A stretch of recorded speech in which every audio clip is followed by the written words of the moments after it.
आम्ही नाही बोललोच नाहीत त्यांना की तुम्ही येऊ नये किंवा असं काय. उद्यापासूनच आम्ही आमचा डिसिजन घेऊ. आज तरी सरकारला येण्याबद्दल आमचं काही मत नाहीये, येण्याबद्दल काही म्हणणं नाहीये. बघूयात ना काय म्हणणं आहे त्यांचं. उद्यापासूनचा वेगळा विषय ठरू. बरं, विखे पाटलांनी प्रतिक्रिया दिली की मराठा आंदोलकांवरचे 95% गुन्हे मागे घेतलेले आहेत. 931 गुन्ह्यांपैकी फक्त केवळ आता 64 गुन्हे घेणे मागे असल्याचे बाकी.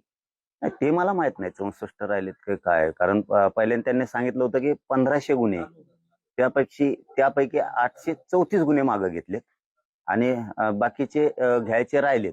असं त्यावेळेचा विषय होता, ज्या दिवशी आपण तारीख डिक्लेअर केली होती त्यावेळेचा विषय. मला वाटतं स्वतः ते मुख्यमंत्री देवेंद्र फडणवीस साहेबांनीच सांगितलं होतं त्यांच्या बाईटमध्ये.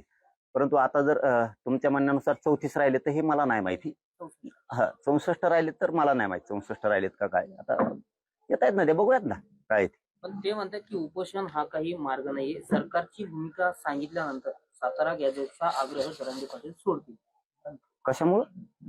सरकारची भूमिका सांगितल्यानंतर सातारचा आग्रह कशामुळे, सातारा संस्थांचा कशामुळे सोडायचा? नाही, सरकारची भूमिका सांगितल्यानंतर तुम्ही गॅजेटचा आग्रह सोडता असं विखे पाटील म्हणतात आज भेटीनंतर. आग्रह कशामुळे सोडेल मी, असं कसं होऊ शकतं? त्यांचं म्हणणं असं की मुख्यमंत्र्यांसोबत सातारा चर्चा झालेली आहे. आज जरांगे पाटलांच्या भेटीनंतर ते उपोषणाचा जो त्यांनी हे केलेलं ते सोडतील असं. नाही, ऐकून घेणार, सन्मान पण देणार, सगळं करणार, पण मी थांबवू शकत नाही. त्याचं कारण असं की माझ्यासाठी माझा समाज मोठा आहे.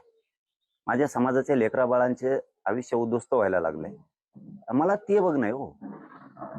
उपोषण थांबवू शकत नाही, उपोषण नाही थांबवू शकत. हो, एक गोष्ट खरी आहे, सरकारकडून शिष्टमंडळ येत आहे म्हणल्याच्या नंतर आता त्यांचा एक मंत्री येत आहे का 2-4 मंत्री येत आहेत का काय येतात, शिष्टमंडळाची त्यांची रूपरेषा त्यांची कशी त्याबद्दल मला नाही माहिती. परंतु उपोषण नाही थांबणार. चर्चा सरकारकडून येत आहे म्हणल्याच्या नंतर सन्मान होणार त्यांचा, आम्ही त्यांच्याशी चर्चाही करणार. उद्याचा विषय उद्यावर. आपणच सांगितलं होतं 29च्या आत सगळ्या मागण्या त्याची मंजुरी द्या, अंमलबजावणी द्या म्हणून. त्यामुळे 29 पूर्ण आहे त्यांना, रात्रभर पण आहे.